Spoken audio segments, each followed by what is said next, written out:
खराब माहौल बना।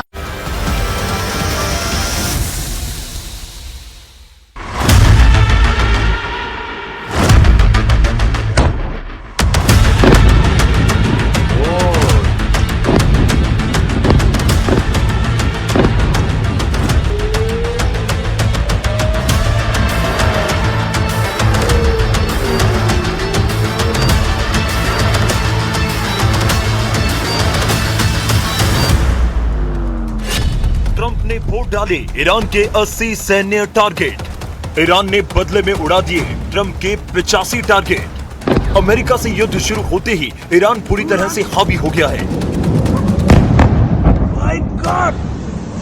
ईरान ललकार रहा है। ईरान ट्रंप को बराबर की टक्कर दे रहा है।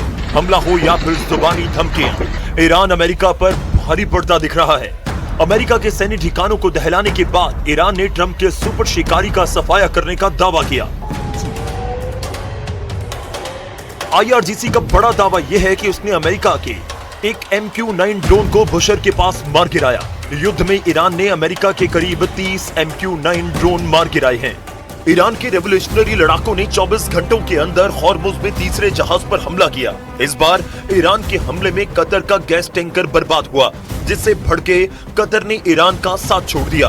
कल तक कतर ईरान अमेरिका में समझौता करवाने की कोशिश कर रहा था, लेकिन अब कतर ने ईरान से किनारा कर लिया है।